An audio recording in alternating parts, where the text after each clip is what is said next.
IIT JEE की परीक्षा देश की सबसे प्रतिष्ठित परीक्षाओं में से एक है। इन परीक्षाओं को क्रैक करना हर विद्यार्थी का सपना होता है और जिस विद्यार्थी की रैंक देश में आए तो सोचिए उसकी खुशी का ठिकाना क्या होगा और उसके माता पिता की खुशी का ठिकाना क्या होगा। मेरठ के एक छात्र ने आईआईटी जेईई की परीक्षा में देश में 13वीं रैंक हासिल की है। वेदांश गर्ग ने देश में 13th रैंक हासिल की है आईआईटी जेईई की परीक्षा में। वेदांश ने इस रैंक को हासिल करने के लिए, इस परीक्षा को क्रैक करने के लिए कितनी मेहनत की और अब जबकि सपने पूरे हो चुके हैं तो कितना खुश हैं वेदांश। हम सीधा वेदांश से ही बात कर लेते हैं। वेदांश, बहुत बहुत बधाई हो आपको, कांग्रेचुलेशंस। Thank you. ये बहुत बड़ी परीक्षा होती है वेदांश। जेईई की परीक्षा को क्रैक करना हर मैथमेटिक्स के स्टूडेंट्स का सपना होता है।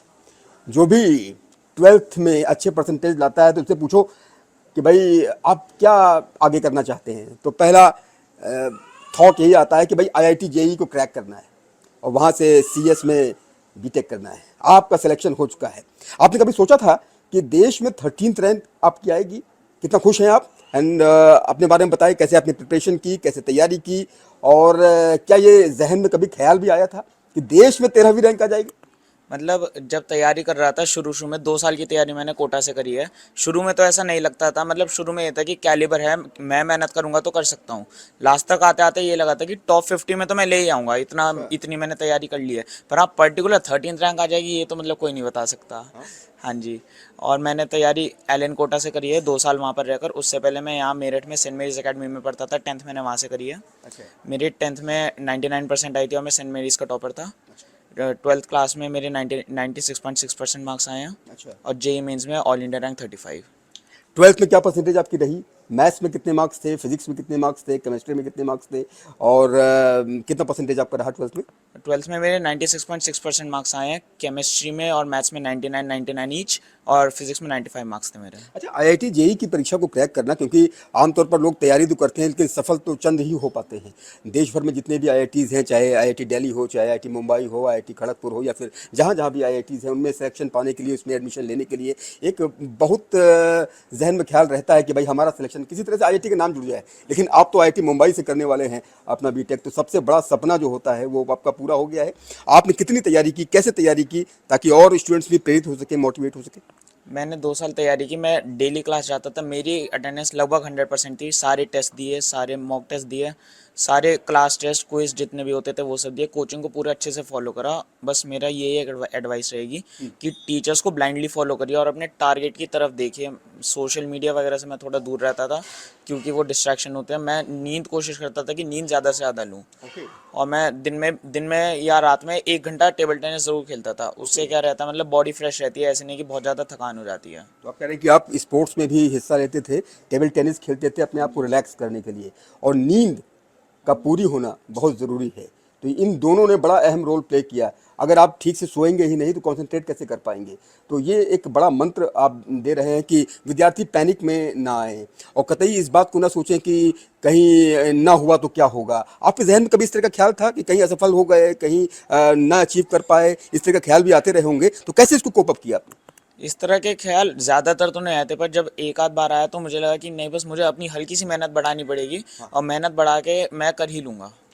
हाँ और जी। आपने ये फर्स्ट अटेम्प्ट में जेईई की परीक्षा क्रैक की है? इससे पहले आपने कभी परीक्षा नहीं दी थी, पहली बार ये परीक्षा दी थी? पहली बार परीक्षा दी है मैंने। और आप बता रहे हैं कि कोटा में ही आपने 12th भी किया, आपकी स्कूलिंग कोटा में हुई, 11th और 12th। कोचिंग आपने कब ज्वाइन की थी? कोचिंग मैंने एलन कोटा 11th क्लास में ज्वाइन की थी। अच्छा, तो हाँ 2 जी। साल आपने कोचिंग की हाँ जी। और अपनी स्कूलिंग भी करते रहे, वहाँ पढ़ते भी रहे, अपने स्कूल के मार्क्स भी आपके अच्छे आए, 12th के मार्क्स भी हाँ अच्छे जी। आए हाँ जी। और आपकी कोचिंग भी चलती रही। किसको आप प्रेरणा स्रोत मानते हैं? अपनी इस कामयाबी के पीछे किनको मानते हैं? माता पिता ही पिलर्स की तरह आपके साथ खड़े रहे? सारा कामयाबी का श्रेय मेरे माता पिता और मेरे वहाँ के टीचर्स को जाता है। टीचर्स ने बहुत गाइड करा और माता पिता का बहुत सपोर्ट था। इन्होंने कहीं भी इंटरप्ट नहीं करा, कभी भी ये नहीं कहा बेटा तू नंबर ला मत ला, कुछ नहीं। बस बेसिक बेसिक नीड्स का ख्याल रखते थे और बहुत प्यार करते थे। बहुत प्यार करते थे, यानी माता पिता का बहुत बैकअप था और हमेशा सपोर्ट करते रहे कि आप रिलैक्स होकर के पढ़ाई कीजिए, अपने स्टडीज़ पर फोकस कीजिए, और इसी का नतीजा है कि आपने देश में 13वीं रैंक हासिल कर ली है। तो अब आगे फ्यूचर प्रोस्पेक्ट्स आप क्या देखते हैं, कहाँ से अपना बीटेक करना चाहते हैं, कौन सी ट्रेड में करना चाहते हैं? फ्यूचर में मैं मतलब अभी तो यही प्लान है कि आईआईटी बॉम्बे से मैं कंप्यूटर साइंस इंजीनियरिंग परस्यू करूँगा, तो 4 साल उसमें जाएंगे। उसके बाद का फिर वहाँ पर जाके जैसे जैसे अपॉर्चुनिटीज़ मिलेंगी उस पर मैं फोकस करूँगा। आपने टारगेट कब बनाया? जब आपने 11th में कोचिंग ज्वाइन की तभी आपने टारगेट बना लिया था? 10th में ही टारगेट बना लिया था कि हमें आईआईटी जेईई को क्रैक करना है? मुझे 10th के लास्ट तक आते आते पता चल गया था कि आईआईटी समथिंग लाइक मैथ्स पढ़ना मुझे अच्छा लगता था और फिजिक्स भी हो जाती थी, तो मुझे लगा कि ये एक बहुत अच्छी स्ट्रीम है जिसमें मैं जा सकता हूँ और जहाँ पे माइंड का बहुत अच्छा यूज़ हो सकता है मेरे। सबसे अच्छा विषय आपको कौन सा लगता है फिजिक्स केमिस्ट्री मैथमेटिक्स में? Mathematics. Mathematics and physics chemistry etcetera. फिर उसके बाद फिजिक्स, फिर केमिस्ट्री। अच्छा, हाँ जी। ये तीनों विषय आपको बहुत प्रिय हैं। हाँ जी। और जो भी छात्र, क्योंकि कभी कभी ये भटकाव भी होता है, जब आप 12th करते हैं तो 12th के बाद तमाम भटकाव की स्थिति होती है, वो भी छात्र कोचिंग करने के लिए जाते हैं जो अपने आप को ठीक से एनालाइज भी नहीं कर पाते कि क्या वो क्रैक कर सकते हैं कि नहीं। तो ऐसे छात्रों से आप क्या कहना चाहेंगे कि पहले अपने भीतर भी झांकें कि हमारे अंदर क्या क्वालिटीज़ है, क्या हमें उन सब्जेक्ट से मोहब्बत है या नहीं है। अगर आपको उन सब्जेक्ट से मोहब्बत है तब तो आप इस दिशा में आगे बढ़िए, नहीं तो हर व्यक्ति के अंदर, हर छात्र के अंदर कुछ ना कुछ अलग प्रतिभा होती है। यही कहना चाहेंगे छात्रों से, स्टूडेंट से। और तमाम देखिए, सिलेक्शन करने वाले तो गिनती के होते हैं, हाँ जी। लेकिन परीक्षा देने वाले लाखों होते हैं, लाखों में लाखों असफल हो जाते हैं, लेकिन उनके अंदर काबिलियत है। अगर वो अपने अंदर की खूबी को तलाशें तो शायद वो किसी अन्य प्रोफेशन में अपना करियर बना सकते हैं। जी, आपने ये बिल्कुल सही बात कही। आपको अपने बारे में समझना चाहिए कि आप क्या चीज़ अच्छे से कर सकते हैं और उसी चीज़ को परस्यू करना चाहिए। अब अगर मैं शायद मैं अगर किसी और फील्ड में जाता तो मैं उस फील्ड में उतना अच्छा परफॉर्म नहीं कर पाता, पर जिस चीज़ में अगर मुझे मैथ्स में इंटरेस्ट आता है, मेरे से मैथ्स अच्छे से होती है, तो मैंने उस चीज़ को परस्यू करा तो मैंने बहुत अच्छा करा। अच्छा, मोटिवेशन के पीछे कभी कभी साहित्य का भी बड़ा जुड़ाव होता है, तो क्या साहित्य में भी आपको इंटरेस्ट है? क्या कविताएं भी आपको प्रेरित करती हैं, या कोई ऐसे शब्द भी आपको प्रेरित करते हैं, कोई गाना आपको प्रेरित करता है? मैं ज़्यादातर गाने वगैरह मतलब 2 साल में तो नहीं सुना है, पर मैं जैसे नानी ने बचपन में बहुत कहानियाँ सुनाई हैं, दादी ने बचपन में बहुत कहानियाँ सुनाई हैं, तो इन उन चीज़ों से काफ़ी सारी चीज़ें पता चलती हैं कि हाँ मतलब एक थोड़ा सा मॉरल सपोर्ट मिलता है। जैसे मम्मी से डेली बात होती है तो मम्मी बहुत अच्छा सपोर्ट करती हैं। उन चीज़ों से काफ़ी एक रहता है तो कि गाने वगैरह मतलब सुनते हैं? गाने सुनता हूँ, थोड़े से हिंदी गाने सुनता हूँ। कौन सा गाना अच्छा लगता है?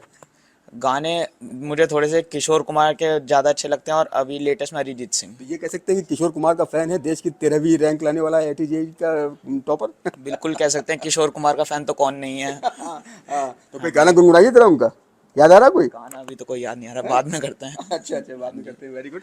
और कविताएं भी प्रेरित करती हैं क्या? कुछ शब्द ऐसे प्रेरित करते हैं जो कि साहित्य में, जैसे तमाम ऐसे अपने कवि हुए हैं जिनकी कविताएं बहुत प्रेरित करती हैं लोगों को, आईएएस एस्पिरेंट्स को भी प्रेरित करती हैं। आपने आईआईटी जेईई को क्रैक किया कि सिर्फ मैथमेटिक्स से ही प्यार था? अभी मतलब इन सब चीज़ों में मैंने ज़्यादा करा नहीं है। कॉलेज में जाके ये मेरा आइडिया है कि मुझे इन सब चीज़ों में थोड़ा सा मतलब पोएम्स में और गानों में थोड़ा सा काम करना है। लिखने का भी शौक रखते हैं क्या, राइटिंग स्किल्स भी? नहीं ऐसा। सिर्फ मैथ्स फिजिक्स केमिस्ट्री इसी में?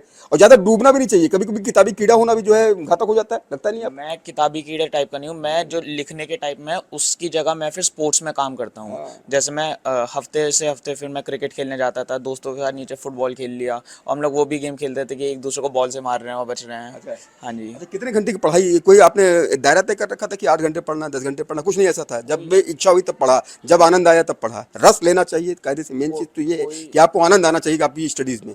कोई दायरा नहीं रहता था, बस टीचर्स ने जो होमवर्क दिया, अगर कभी कभी ऐसा भी होता था 3 घंटे में हो गया तो 3 घंटे करने के बाद बाकी टाइम खेल लिए, और अगर सपोज 8 घंटे लग रहे हैं तो 8 घंटे उस होमवर्क को दिया। बस डेली का डेली होमवर्क करने पे फोकस करा, कुछ ऐसा नहीं कि मुझे इतने घंटे पढ़ना ही पढ़ना है। अच्छा, देश में जिसने फर्स्ट रैंक हासिल की है उससे कोई बात हुई आपकी, या वो कहाँ का है वो, जिसने टॉप किया? टॉपर जो है राजत गुप्ता, वो मेरा बहुत अच्छा दोस्त है, कोटा का ही है, वो मेरा बैचमेट ही था वहाँ पर। हाँ। हाँ जी। तो कोटा जिस कोचिंग से आपने पढ़ाई की उसी कोचिंग से वो भी पढ़ता था, और एक ही बैचमेट में एक ही साथ पढ़ाई की, वो भी आपका फ्रेंड है?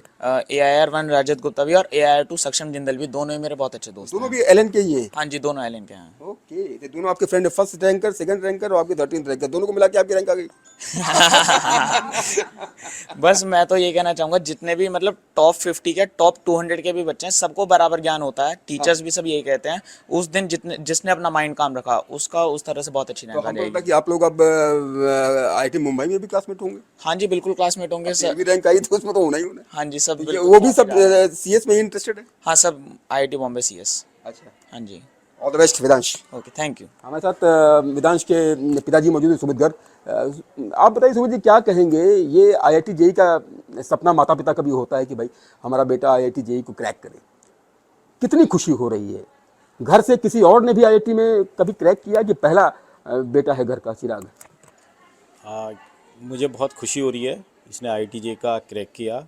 अभी तक घर में किसी ने IIT JEE क्रैक नहीं किया, पहली बार इसने किया है। ओके, फर्स्ट टाइम घर के किसी बच्चे ने IIT जैसी परीक्षा, देश की सबसे कठिन परीक्षाओं में से एक मानी जाती है, IAS की परीक्षा, IIT की परीक्षा।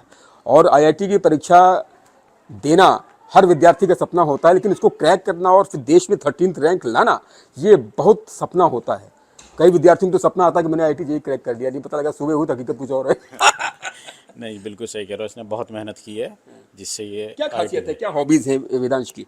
वेदांश की हर चीज़ में वो ऑलराउंडर है। ये पढ़ने में भी और खेलने में भी, जो भी काम करता है ये अपने फुल एफर्ट्स के साथ में करता है। मैं चीज़ देख रहा हूँ कि इन्होंने एक बात कही जो मुझे बड़ी अपील कर रही है कि भाई स्पोर्ट्स में भी इसका इंटरेस्ट था। ये किताबी कीड़ा नहीं बना। आमतौर पर किताबी कीड़ा होना कभी कभी घातक भी हो जाता है। ज़्यादा जो डूब जाते हैं किताबों में, एकदम उससे निकलते ही नहीं हैं, तो कभी कभी वो हताश भी बहुत ज़्यादा हो जाते हैं जब उनको सफलता नहीं मिलती। ये कह रहा था कि भाई मैंने स्पोर्ट्स में भी पार्टिसिपेट किया, मैं टेबल टेनिस भी खेलता था और मैं गाने भी सुनता था, यानी रिलैक्स मोड में पढ़ाई करता था। तो रिलैक्स मोड में पढ़ाई करना ही सफलता का मंत्र है। बिल्कुल, जब भी अपना पढ़ाई की उसके बाद में थोड़ा टेंशन फ्री होने के लिए ये अपना स्पोर्ट्स के लिए टेबल टेनिस या अपना वॉक कर ली, इस तरीके से ये कर लिया करता था। तो अब जबकि इसका सपना पूरा हो गया, अभी IIT मुंबई जो देश का सबसे प्रतिष्ठित संस्थान है, जहां हर विद्यार्थी का सपना होता है कि वो वहां जाए और पढ़ाई करे, टॉप फैकल्टी के साथ इनको पढ़ाएंगे, आगे चल करके ये शायद IAS बनना चाहता होगा। बिल्कुल, जो भी इसका मन करे वो करेगा ये। जो इसका मन करे वो करे। आपकी तरफ से पूरा आशीर्वाद। पूरा आशीर्वाद है जी। आप क्या कहेंगी? मैं भी यही कहूँगी, जो इसका मन करे वही करता है। हाँ। मन के हारे हार है, मन के जीते जीत। तो जो मन कहता है वो करना चाहिए, और जिसमें रस आए, जिसमें आनंद आए। आप टीचर रही, आप विद्यार्थियों को भी सिखाती रही होंगी, जिसको जिसमें आनंद आए कि भाई हमें पढ़ने में इंटरेस्ट आता। मेरे लिए मैथमेटिक्स ही समझिए कि खेलना कूदना गाना सुनना सब कुछ हो गया, तो उसमें उस तरह का बच्चा ही। हाँ जी, बहुत होशियार आपकी कहानियों के बारे में बता रहे थे, दादी कहानियां सुना, कौन सी कहानी सुनाती थी आप? जो याद होती थी सब सुनाती थी। अच्छा, क्या नाम है आपका? मेरा नाम शारदा। शारदा गर्ग। मतलब कि माता जी मौजूद। कविता जी, आप क्या कहेंगे? जैसे इन्होंने कहा कि भाई दादी की कहानियों ने प्रेरित कर दिया, गानों ने प्रेरित कर दिया, स्पोर्ट्स ने प्रेरित कर दिया, माता का भी बहुत बड़ा रोल है, आप लोग स्तंभ की तरह इसके साथ खड़े रहे। हम इसलिए और भी आए क्योंकि भाई IIT JEE पिछली बार जो रैंक आई थी सौमित्र की, आई थिंक 22वीं रैंक थी, 29th रैंक थी। मेरी उसी दिन मुलाकात हुई थी, लेकिन उसको इन्होंने बीट किया एक तरह से। अब ये मेरठ के सबसे ज़्यादा रैंक हासिल करने वाले टॉपर हो गए। बहुत खुशी हो रही।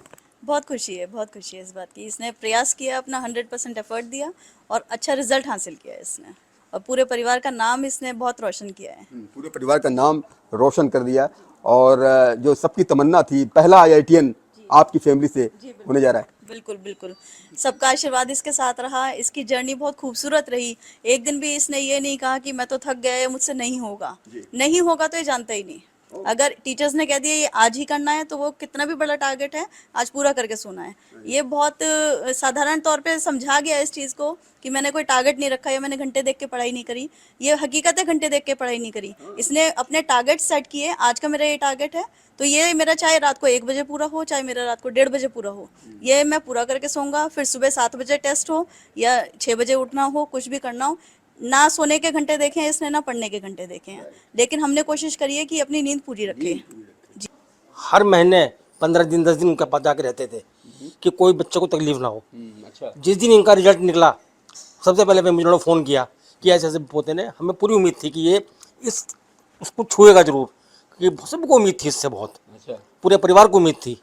और जहाँ भी मैंने मेरे फिर अपने जानकार हैं परिचित, मैंने बताया भी हमारे मित्र कैसे ऐसे हुआ, सब लोगों को बड़ी प्रसन्नता हुई, सब लोगों ने बधाई दी, मुझे भी बधाई दी कि भाई आपके पोते की फ़ोटो आई है आपकी, अब बहुत अच्छा लिखा है। इतनी प्रसन्नता हुई मेरे को, सबके ऐसे परिवार को ऐसा परिवार मिला है सबको कि जो आगे तक के हमेशा तक के लिए वो याद करे कि मैं ऐसे परिवार में मैंने जन्म लिया है। बहुत मेहनत की इस बच्चे ने, बहुत मेहनत की। आप भी कोटा में ही साथ साथ रहे जब ये 2 साल तक इसने तैयारी की, पढ़ाई की, तो आप भी इन्हीं के साथ बच्चे के साथ ही रहते जाते रहते थे। तो क्या कहेंगे, वेदांश की सफलता मिल गई तो ऐसा लगता है पूरा परिवार सफल हो गया? बहुत मेहनत करी है। मैं तो वहीं रहता था, इसे बहुत भाई पूछो मत कितनी मेहनत करता था। मुझे बहुत तरस आता था, बस कहता था 10 मिनट हो बाबा 10 मिनट बाबा। आपको तरस आता था, उसको मजा आता था? नहीं नहीं मजा नहीं, इसे पढ़ाई में मजा आता था उसको? पढ़ाई में मजा, मुझे तो तरस आता था कि इसकी जो है परेशानी कितनी हो रही थी। कविता गर्ग जी, आपसे आखिरी सवाल ये पूछना चाहूँगा। कोटा फैक्ट्री एक फिल्म आई थी, मैंने भी देखी उसको, शायद आपने देखी नहीं देखी? देखी कोटा फैक्ट्री जो फिल्म आई थी, आपने कोटा से ही अपना कोचिंग भी किया। अब उसकी कहानी जो दिखाई गई है कि कैसे वो छात्र भी रहते हैं जिनको उससे मतलब ही नहीं रहता, उनका दिशा कहीं और है, कोई दिमाग कहीं और है, लेकिन फिर भी क्योंकि माँ बाप का प्रेशर है इसलिए वो कोचिंग करने गए, इसलिए वो उसको क्रैक करना चाहते हैं। तो ये हकीकत है क्या? देखिए मतलब हर टाइप के लोग होते हैं। जैसे 15 लाख बच्चों ने परीक्षा दी, तो 15 लाख में से 15 लाख तो ऐसे हो नहीं सकते जो सीरियसली तैयारी कर रहे हैं। हो सकता है 1 लाख 2 लाख सीरियसली तैयारी कर रहे हैं, बाकी वहाँ पर ऐसे ही हों। तो मतलब हर किस्म के लोग होते हैं, तो सबका अपना अपना तरीका होता है। कुछ लोग होते हैं पेरेंट्स के प्रेशर में वहाँ पर आगे पढ़ाई करते हैं, तो उन्हें मेरी एडवाइस ये रहेगी कि पेरेंट्स से बात करिए कि आप कुछ और परस्यू करना चाहते हैं तो उसकी तरफ काम करिए। अपने भीतर झांकना चाहिए कि हमें क्या अच्छा लगता है, क्या करना चाहिए। कई सुसाइडल केसेस भी आए और कोटा में आए दिन सुनाई देते रहे, आप लोग भी सुनते रहे होंगे। और ये भी एक कितना बड़ा सेटबैक उन पेरेंट्स के लिए होता है जो बच्चों की बात को ना समझते हुए उन्हें सिर्फ इस अंधी सुरंग में धकेल देते हैं कि आप जाइए और इसकी तैयारी कीजिए। नहीं करना चाहिए। ये उन बिल्कुल माँ बाप से क्या कहना चाहेंगे? मैं उन माँ बाप से बस यही कहना चाहूँगा कि जो बच्चा चाहे उसे वो करने दीजिए। मतलब क्योंकि पढ़ाई करना, 2 साल की मेहनत करना अपने आप में एक बहुत बड़ा काम होता है। मेरा यही था कि रैंक आए ना आए उससे मतलब नहीं, जो मैंने 2 साल की मेहनत करी थी मैं उससे खुश था। मैं पेपर दे के आया और मैंने मम्मी पापा से यही कहा अब हो गया है, मतलब मैंने बहुत अच्छी मेहनत करी है, रैंक जो भी है हमें मंजूर है। जो भी रैंक है वो मंजूर है और माता पिता का पूरा सपोर्ट हमेशा रहा। आगे क्या फ्यूचर है आपका? आईएएस बनने का सपना है आगे, कि अब टेक्नोलॉजी के क्षेत्र में इंजीनियर बनकर ही देश का नाम रोशन करना है? अभी तो मतलब 2 साल से ये था कि एक बार IIT हो जाए, वहाँ पर जाकर बहुत सारे लोग मिलेंगे, अलग अलग अपॉर्चुनिटीज़ मिलेंगी, उससे पता चलेगा कि फाइनली क्या करना है। बहुत बहुत धन्यवाद आपका वेदांश। कविता सुमित गर्ग जी, उनके पेरेंट्स। तो आपने देखा कि किस तरह से वेदांश ने बताया कि उसकी सफलता का जो मंत्र है वो रिलैक्स होकर पढ़ाई करना है, आराम से पढ़ाई करना है, नींद पूरी करना है और किसी प्रेशर में, किसी टेंशन में नहीं आना है। वेदांश गर्ग की ये बातें उन सभी पेरेंट्स को भी सुननी चाहिए, समझनी चाहिए, और बच्चों को भी सुननी चाहिए, समझनी चाहिए कि आपके भीतर जो प्रतिभा है उसको तलाशिए और उस दिशा में आगे बढ़िए, क्योंकि अगर आपकी दिशा सही रहेगी तो आपको सफलता यकीनन मिलेगी, अवश्य मिलेगी। अपने कैमरा सहयोगी प्रेम के साथ उमेश श्रीवास्तव, न्यूज़ 18 मेरठ।